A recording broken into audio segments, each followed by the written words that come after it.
Selanjutnya kita masuk ke pelajaran. Sebelumnya Ibu akan absen dulu pembelajaran kita sebelumnya. Kalau yang tidak hadir, terus tolong dikasih tahu alasannya kenapa. Baiklah, Abdurrahman Aziz. Hadir, Bu. Hadir. Ya. Alisa. Hadir. Hadir. Raudo. Hadir. Hadir. Hadir. Baik, selanjutnya Sri Rezeki. Hadir. Hadir. Oke, selanjutnya Tiwi Sanjatu. Hadir. Hadir. Masya Allah. Semuanya hadir semua ya? Ya, Bu. Alhamdulillah. Kita akan masuk pembelajaran kita pada hari ini. Sebelumnya kita akan mengulang pembelajaran pekan lalu, yaitu tentang fikih akikah. Kira-kira mungkin ada yang masih ingat fikih akikah? Ya, Bu.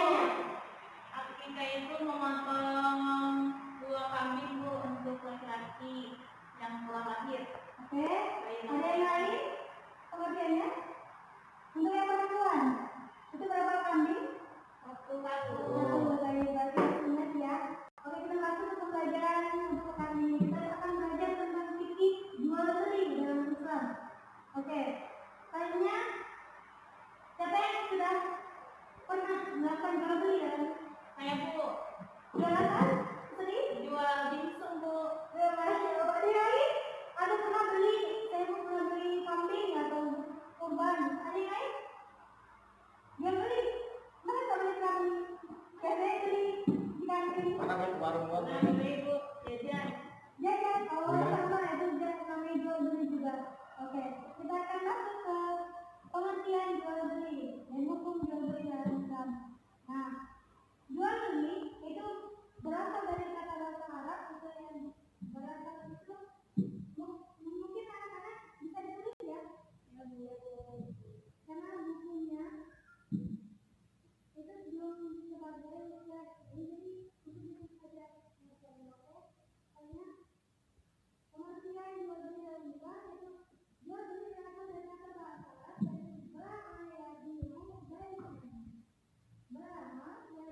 bayan, yang artinya jual beli atau dalam etimologinya berasal dari yang artinya tukar menukar barang atau harta. Itu melibatkan perpindahan hak kepemilikan dari penjual ke pembeli, yaitu dengan syarat dan rukun tertentu. Sudah selesai? Ya, Bu. Oke. Itu adalah pengertian jual beli. Hukum jual beli itu terdapat dalam Quran surah Al-Baqarah ayat 275, yaitu yang berbunyi wa ahallallahu bai'a wa harrama riba. Itu dalam Quran surah Al-Baqarah diulang sekali lagi. Quran surah Al-Baqarah ayat 275, wa ahallallahu bai'a wa harrama riba. Yang artinya padahal Allah telah menghalalkan jual beli dan mengharamkan riba. Jadi sudah jelas di sana. Riba itu haram. Oke. Dan yang selanjutnya itu berasal dari hadis Rasulullah SAW yang berbunyi afdalul kasadi rajuli afdalul kasadi rajuli biabihil wa kullu bai'in mabrurin, yang artinya yaitu pendapatan yang paling utama dari seseorang adalah hasil utama sendiri dan hasil jual beli yang mabrur. Itu hadis riwayat Tabari. Selanjutnya kita masuk ke rukun jual beli. Yang pertama ada penjual. Nah, kalau jual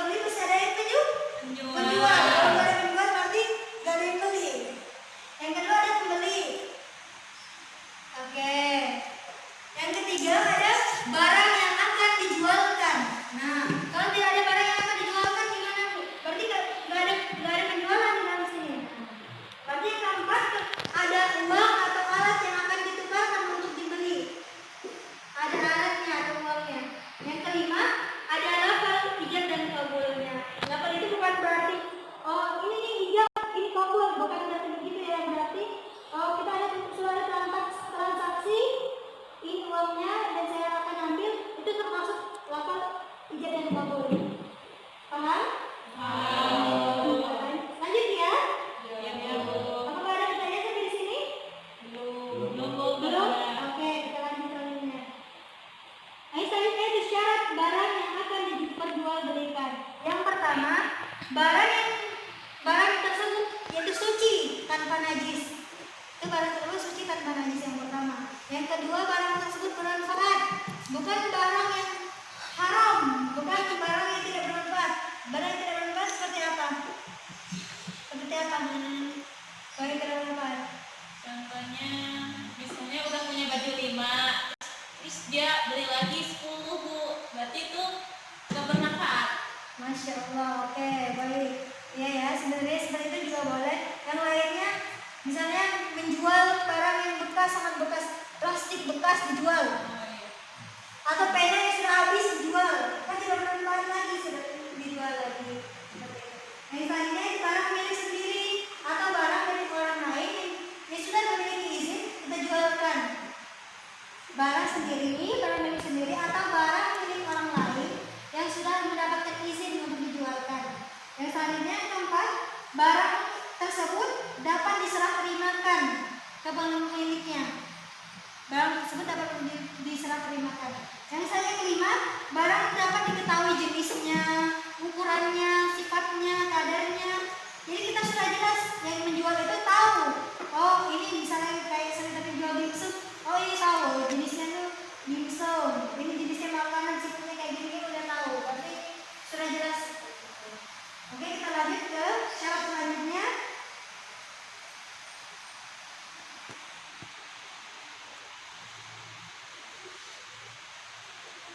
Oke, selanjutnya kita masuk ke jual beli yang terlarang. Ada dua jual beli yang terlarang. Yang pertama, jual beli yang sah tapi terlarang. Yang pertama, jual beli yang sah tapi terlarang. Yang kedua, jual beli yang terlarang dan tidak sah. Yang pertama itu sah dan terlarang. Yang kedua itu yang terlarang, jelas terlarang dan tidak sah. Oke, kita masuk dari yang sah dan terlarang. Itu yang pertama, jual beli barang yang harganya di atas atau di bawah pasar. Itu tapi dia itu menghadap penjualnya. Tiba-tiba penjual sebelumnya berpasar itu dia udah dihadap sama dia. Minta dibeli di pertengahan pasar itu kan tidak boleh ya. Jadi kita harus memiliki adat terhadap penjual, yaitu kita sampaikan ke penjualnya dan dia buka toko baru kita beli dan membeli sesuatu paham. Yang kedua itu membeli barang yang sudah dibeli orang lain. Jadi ketika orang yang sudah menawar barang tersebut, temannya misalnya ini Tiwi sudah menawar barangnya si Alis.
Iya, itu terlarang dan tidak sah.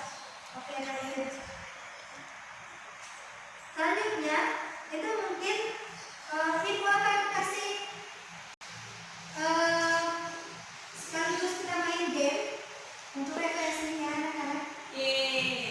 Ya Bu.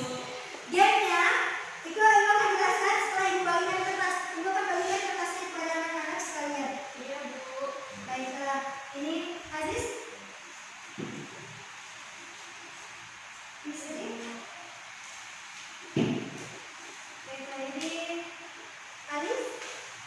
Ya, ini TV. Ya, ini Nabila. Silakan. Ya, ya. Oh, ini kertasnya sudah diterima anak-anak? Sudah Bu. Oke, selanjutnya jenis gamenya anak-anak membuat satu pertanyaan, cuma satu pertanyaan. Oke, ibu itu sampai 5, anak-anak sudah tulis pertanyaannya, oke? Iya Bu. Oke, 1, 2, 3, 4, mulai tulis. Silakan tulis pertanyaannya. Oke, Sudah Bu. pertanyaannya diharapkan agak susah ya, karena itu pertanyaannya akan dilempar kepada temannya. Ya Bu. Oke, udah selesai? Sudah. Oke, selanjutnya anak-anak itu lipat dan gulung kertasnya, bulatkan golongan kertasnya berbentuk bola-bola. Sudah Bu. Oke, kalau sudah, ayo cepat ke atas bolanya, lihatin ke atas. Oke, Ya Bu. udah? Sudah. Oke, pintar. Bola tersebut perlu pertanyaan, kalian lempar kepada temannya yang sanggup menjawab pertanyaan kalian. Lempar 1, 2, 3. Oke, ini punya siapa? Saya Bu. Oke, ini maaf ya, Ya jangan. Bu. Oke, sekarang buka bolanya. Buka bolanya.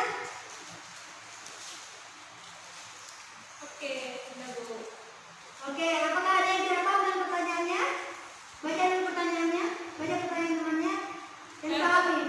Ya, oke. Apa Sri? Sebutkan rukun jual beli. Oke, aku jual beli. Sri paham pertanyaan tersebut? Insya Allah paham Bu. Nah, oke, selanjutnya pertanyaan tersebut kalian ibu yang tadi sudah bagikan kertasnya 2 ya? Iya, Kalian Bu. sudah dapatkan? Sudah. Sudah? Nah, pertanyaan tersebut dibuat mind mapping. Apakah paham buat mind mapping? Paham. Oke, benar. Kita kalian sudah pernah ya? Kita lalu itu buat mind mapping. Sekarang kita buat mind mapping di kertas kosong tersebut. Buat secantik mungkin. Oke? Ya Bu.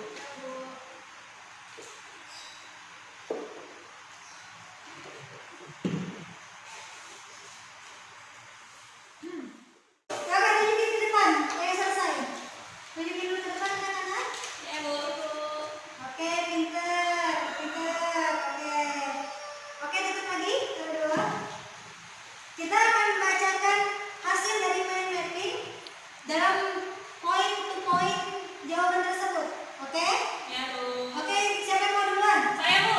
Oke, pinter. Sri duluan. Saya akan menjawab pertanyaan dari Siti Alisa. Penjual beli itu ada 5. 1 ada penjual, yang kedua ada pembeli, yang ketiga ada barang atau harta yang dijual belikan, yang keempat ada uang atau alat tukar bayar yang digunakan sebagai penukar. Nah, dalam uang ini berarti alat tukar kalau di Indonesia itu rupiah ya. Yang kelima ada lafal atau ijab kabul, yaitu sebagai bukti akan adanya kerelaan dari kedua belah pihak. Itu jawabannya. Oke. Bagaimana Aisyah? Apakah ada yang mau ditanyakan atau mau ditambahkan lagi dari jawaban dari Sri tadi? Ya, jawabannya sudah betul Bu, tapi ada yang mau ditanyakan dari soalnya itu, dari jawabannya. Ya, boleh. Apa yang mau Pertanyaannya ditanyakan? adalah tadi kan rukun jual beli itu kan harus ada uang atau alat untuk pembayarannya Ya, gitu betul. ya. Kan kalau zaman sekarang udah apa-apa canggih ya Bu, udah teknologi udah maju lah kayak Oke. gitu. Nah mau nanya itu gimana Bu, misalkan kalau kita bayar pakai OVO, terus GoPay dan lain sebagainya gitu Bu. Oh, ya. Baik. Ibu tamu pertanyaannya. Jadi pertanyaan dari Siti Alisa sekarang ini sudah canggih. Nah, bagaimana hukum pembayaran melalui OVO atau jalan lain seperti itu ya? Atau melalui ATM dan lain seperti itu ya? Oke, untuk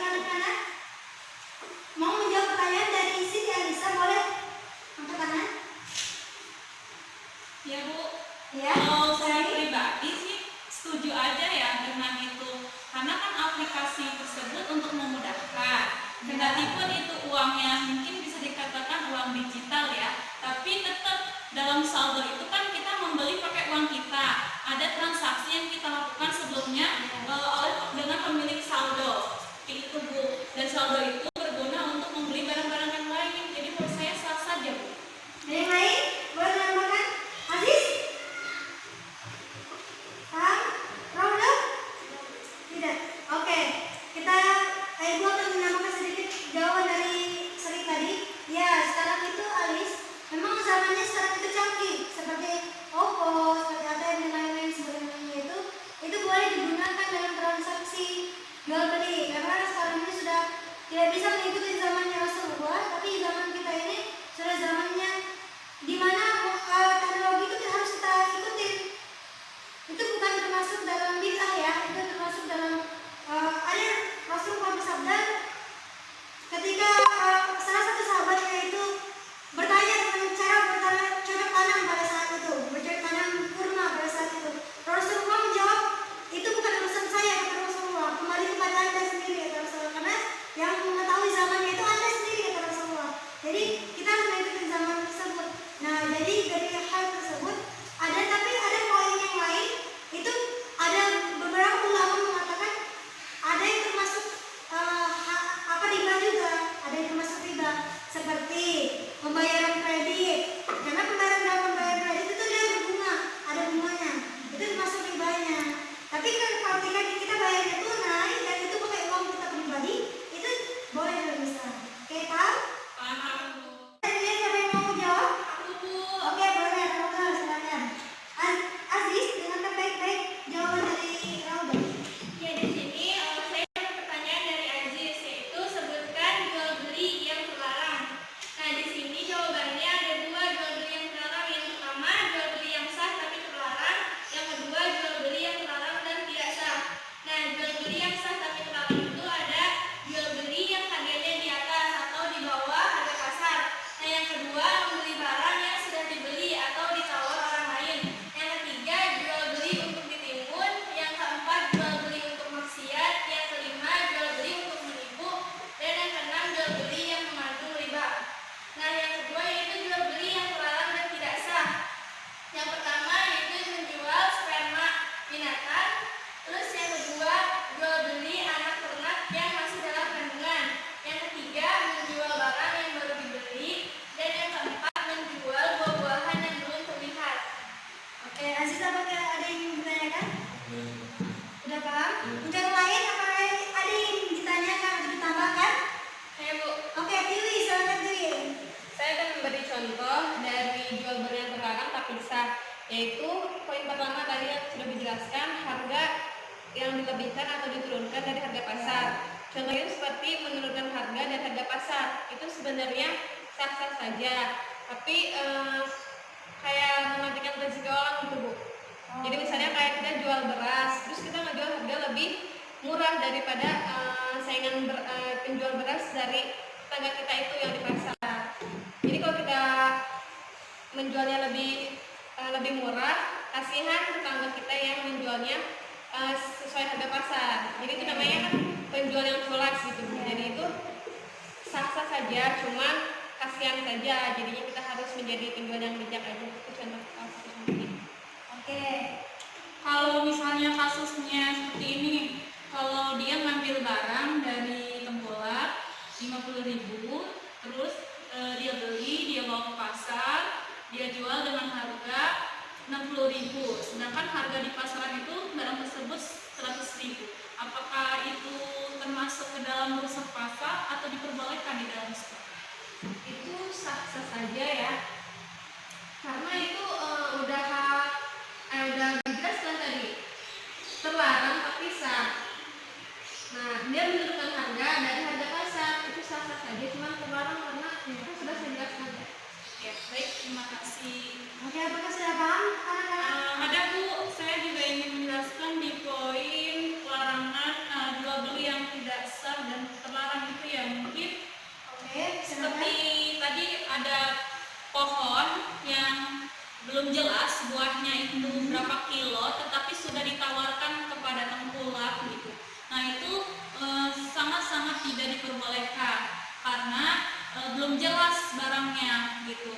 Bahkan mungkin masih dalam bentuk bunga-bunga tapi dia sudah menjualnya itu tidak sah ya dan terlarang. Ya, betul. Betul sekali ya. Jadi sudah jelas ya jawaban dari Rondo dan penjelasan dari teman-temannya tadi? Jelas, Bu. Ya, alhamdulillah, Masya Allah. Oke, selanjutnya itu kita ke pertanyaan ketiga. Siapa yang mau jawab duluan? Saya, Bu. Oke, Tiwi, silakan Tiwi. Saya akan menjawab pertanyaan. Sebutkan syarat barang yang Itu pertanyaan dari siapa, Tiwi, maaf?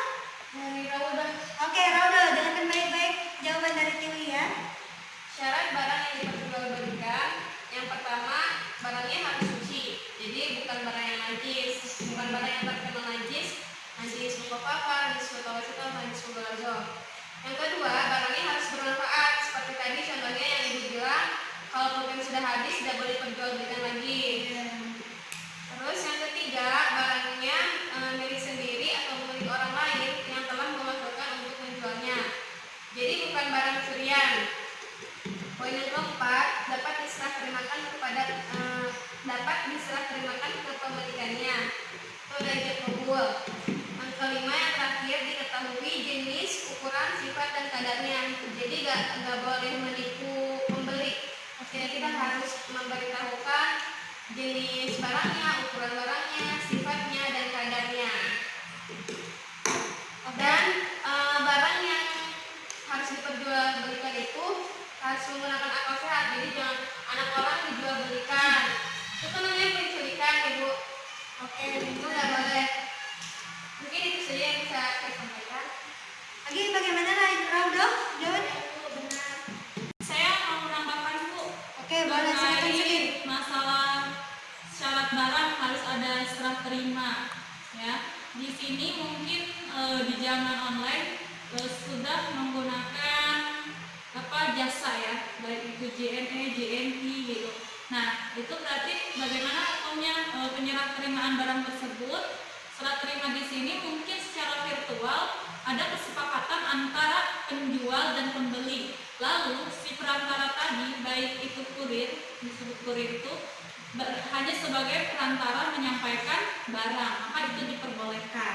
Terus berikutnya yaitu saya mau tanya terkait jenis, sifat dan kadar. Seringkali dalam bisnis online banyak sekali yang sudah mengutarakan jenis barangnya seperti ini, modelnya seperti ini, sifatnya begini, tapi kadang kala banyak sekali customer yang kecewa. Saya mau tanya kepada teman-teman, kira-kira ada tips nggak sih untuk agar kita terhindar dari kasus penipuan dalam hal barang ini, terutama pada online? Masya Allah, terima kasih Rutina Sri. Oke, anak-anak sekalian, mungkin yang mau menjawab atau menyanggah pertanyaan dari Sri ini. Saya, Bu. Oke, Pak. Saya akan menyanggah pertanyaan yang terakhir tentang pembagian online ya. Iya. Membayar secara online itu kita yang harus pintar menjadi customer. Jadi harus melihat penilaiannya atau rating si all-shop tersebut. Terus melihat komentarnya ini bagus atau enggak. Jadi nggak cuma ngelihat dari spesifikasinya aja. Jadi kita harus lihat penilaian nih kayak testimonialnya atau review orang-orang yang sudah membelinya. Jadi biar nggak tertipu seperti itu. Ya, mungkin mereka lihatnya emang menipu ya Allah alam. Jadi kita yang harus mencatat sendiri gitu, harus berhati-hati aja. Iya. Mungkin ada yang lain? Mungkin kasih saran atau ide, kan? Sri tadi meminta kalian untuk memberikan sarannya, bagaimana tips memilih toko online yang bijak. Ada yang punya saran? Menurut saya sih gini, Bu, kalau kita belanja online itu kan di situ tuh kalau misalnya kita ketik satu barang gitu ya, di situ ambil contoh di Lazada gitu, di situ kan ada harga yang berbeda. Terus kita itu harus lihat benar tadi kita pilih itu ratingnya harus dilihat apakah positif atau negatif gitu kan. Kadang kan kalau di online juga gak jarang di situ ada yang kecewa, ada yang ini gitu. Jadi kita harus hati-hati gitu. Harus waspada juga sih supaya terhindar dari Ya, terima kasih teman-teman jawabannya. Ibu akan menambahi sedikit tadi pertanyaan jawaban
Ada yang ingin ditambahkan atau ada yang ingin menambah pertanyaan jawaban dari Aziz tadi? Saya masih bingung nih Bu, pas di bagian poin terakhir ya, maksud pemboros di sini tuh kan kadangkala sebagai pedagang senang ya mendapatkan pelanggan yang loyal gitu. Maksudnya itu apakah masuk ke kategori contoh itu, atau pemboros di sini maksudnya dia membeli barang yang tidak bermanfaat, tapi kan kita sebagai pedagang nggak tahu kebutuhan dia apa benar-benar itu bermanfaat untuk dia, maksudnya seperti apa ya? Oke, yang mau jawab? Boleh? Oke, silakan Olga. Ya di sini mungkin yang dimaksudnya itu jual belinya kepada yang pembelinya itu kenapa dia boros gitu, karena dia sudah memiliki barang yang sudah ada gitu, tapi dia kayak niatnya menimbun kayak gitu, jadi yang beli membeli lagi barang yang sudah ada seperti itu. Ya, ada yang lain? Ada yang bertanya lagi? Atau yang menjawab lagi? Ya, berkaitan dengan hal tersebut mungkin bukan karena penjualnya yang tidak tahu, karena itu urusan pembelinya sendiri. Boros itu yang pembelinya yang boros, bukan penjualnya. Kalau penjualnya kita senang karena kita dagangan kita laris, itu senang kepada penjualnya. Sebenarnya saya bercerita tentang teman saya dulu. Ada teman saya itu membeli barang, dia tidak memerlukan barang tersebut, tapi barang tersebut dia tidak perlu. Ceritanya dia tidak perlu barang tersebut, tapi dia merasa kasihan dengan penjual karena penjual tersebut tidak ada pembelinya. Itu yang saya alami, teman saya dengarkan ceritanya tersebut. Kenapa dia membeli barang tersebut? Karena dia kasihan kepada pembelinya yang dia kasihan pada penjualnya tidak ada pembelinya satupun. Jadi dia selalu beli barang tersebut. Padahal dia tidak pernah butuh barang tersebut. Dia tidak pernah butuh. Dia kemanakan barang tersebut? Ada yang tahu? Iya, dia sedekahkan barang tersebut. Selalu dia kasih pada orang lain dengan cara dikasih, bukan dijual lagi. Itu hanya teman saya dulu. Itu teman saya tersebut bukan hanya sekali. Itu berulang-ulang kali orang yang jual barang ke dia pasti dia beli. Pasti itu. Walaupun dia nggak tahu dia makan atau enggak, habis itu dia pasti beli. Ada teman saya, teman anak saya. Alhamdulillah ya. Semoga kita itu diberikan pelajaran, bukan karena dia tidak bermanfaat, tapi dia kadang penjual tersebut kadang memang merasa butuh dengan rezeki kita. Makanya kita sebagai pembeli itu ada kalanya kita membeli barang tersebut bukan merasa kasihan, merasa sedekah kepada orang penjual tersebut. Iya, berbagi rezeki kita kepada penjual. Oke, saya yang terakhir itu yang Alis yang belum ya. Ya Alis, pertanyaan dari siapa Alis? Pertanyaan dari Tiwi. Oke, Tiwi dengan baik-baik dan silakan bertanya apa jika ada yang tidak jelas. Jadi kan pertanyaannya adalah jelaskan pengertian jual beli dalam Islam dan sebutkan juga jelaskan dari tentang jual beli. Nah, seperti yang tadi sudah dijelaskan, bahwasanya kan jual beli itu ada secara etimologi dan juga terminologi. Jadi kalau secara etimologi jual beli itu berasal dari kata bahasa Arab gitu ya. Nah, ini ba'a jadi bai'an yang artinya tukar menukar sesuatu dan sesuatu. Nah, kemudian juga secara terminologi atau secara istilahnya itu adalah suatu transaksi tukar menukar barang atau harta yang mengakibatkan perpindahan hak milik, gitu kan, sesuai dengan syarat yang sudah telah ditentukan dan juga rukunnya. Nah, kemudian jual beli ini juga diatur oleh dalam Islam gitu ya, sebagaimana tertera dalam Quran surah Al-Baqarah ayat 275 yang berbunyi wa ahallallahu al-bai'a wa harrama riba, yang artinya dan Allah telah menghalalkan jual beli dan mengharamkan riba. Nah, adapun hadis Rasulullah SAW terkait jual beli ini adalah afdhalul kasabir rajuli biyadihi wa kullu bai'in mabrur, yang mana artinya adalah pendapatan yang paling utama dari seseorang adalah hasil usaha sendiri dan hasil jual beli yang mabrur. Ini dari hadis riwayat Ditanyakan berkaitan dengan pertanyaan-pertanyaan yang tadi. cukup. Cukup? Oke, alhamdulillah. Selanjutnya kita untuk anak-anak sekalian yang ingin memberikan kesimpulan berkaitan dengan materi kita jual beli pada hari ini, persilakan kepada anak-anak sekalian untuk memberikan kesimpulan atas buku. Oke, silakan. Iya. Mau singkat padat dan jelas saja. Baik Bu, ya jadi dalam pelajaran hari ini kita sudah tahu bahwasanya Allah telah menghalalkan jual beli dan juga mengharamkan praktik riba yang saat ini marak ya Bu ya. Nah maka semoga dengan akhirnya kita bisa sudah belajar tentang jual beli, setelahnya kita bisa kasih tahu nih kepada teman-teman kita atau keluarga kita yang ternyata belum tahu gitu kan jual beli dalam Islam yang sesuai syariat seperti apa sih kayak gitu. Dan semoga ini bisa jadi pemahaman bagi kita juga.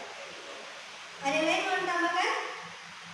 Iya, Berkaitan dengan jadi kesimpulannya tadi sudah dibaca ya dari dalilnya dan pengertian serta syarat dan yang harus terpenuhi. Maka dengan ini seseorang akan lebih berhati-hati dalam melakukan jual beli baik itu pedagang maupun pembelinya gitu. Mungkin itu. Dewi, silakan ditambahkan. Tidak ada? Oke. Aziz? Anggur. Oke, kesimpulan dari Ibu sedikit itu benar dalam surah Al-Qadam ayat 275 itu dikatakan bahwa halal riba wa haram bay'an wa haram riba. Apa nih? Sekali lagi ulangi. Wa haram bay'an wa haram riba. Nah, Allah telah menghalalkan jual beli dan mengharamkan riba. Itu sudah jelas dalam Allah sendiri yang berfirman bahwa kita di sini tahukah anak-anakku sekalian bahwa Rasulullah itu kerjanya apa? Berdagang. Nah, maka dari itu kita sebagai umatnya bahwa kita harus tahu rezeki kita itu 90%-nya itu terdapat pada mana? Dari perdagangan, perniagaan. Oke, dari situlah kita bisa belajar bahwa Islam ini memuliakan jual beli dengan cara halal. Tidak ada haramnya karena dagingnya tumbuh dari rezeki yang haram itu akan sangat buruk bagi tubuh kita seperti itu. Jadi untuk nasihatnya untuk anak-anak sekalian, jagalah diri kita ini dari makanan yang haram, termasuk membeli satu beras pun dengan rezeki yang haram. Walaupun menjualnya dan kita mendapatkan untungnya, kita mendapatkan itu walaupun banyak untungnya tidak ada gunanya. Ketika kita memakan makanan yang haram, masuk ke dalam tubuh rezeki yang haram, maka kita berkaitan juga dengan akhirat. Allah bisa. Nah, selanjutnya itu mungkin ada pertanyaan dari anak-anak sekalian berkaitan semua kepada kita. Sudah Bu. Sudah cukup ya? Ya. Karena semuanya sudah berkaitan dengan materi kita sudah masuk semua kepada pertanyaan anak-anak sekalian pada tadi yang sudah dijawab kepada teman-teman juga. Alhamdulillah sudah selesai materi kita pada hari ini. Jadi yang Ibu mohon maaf kepada Allah Ibu mohon ampun. Mungkin untuk kedepannya itu kita berkaitan dengan kepemilikan dalam Islam. Tugasnya itu anak-anak mencari tugas kepemilikan dalam Islam di rumah ya. Mau dicatat, diingatkan. Karena minggu depan kita akan bertemu lagi, insya Allah, tentang kepemilikan dalam Islam. Nah, jadi mau dicatat tugas yang tersebut. Sudah Bu. Sudah? Oke. Sebentar yang selanjutnya kita tutup pembelajaran pada siang hari ini. Oke, Aziz, lagi dulu berikutnya. Sudah selesai. Aziz, silakan pimpin doanya.